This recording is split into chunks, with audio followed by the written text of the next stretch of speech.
pescadora. A pescadora não tá dando conta nem de rodar o molinete. 3 a 0 já. Ó. Isso é grande, hein? Não é? Isso é Ele é pequenininho. do tamanho do... Se brincar é menor. Do tamanho de um lápis escolar isso, hein? Ó. Aperta a flexão aí, pescadora. Ah, tem que apertar isso aí? Aí. Eu só tenho 2 mãos.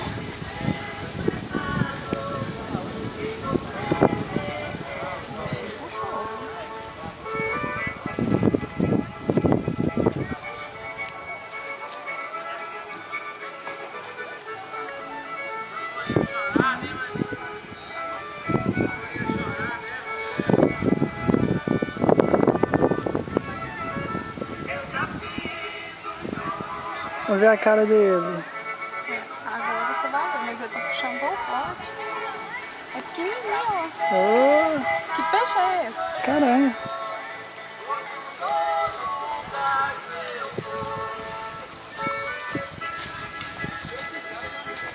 Levanta a cara dele.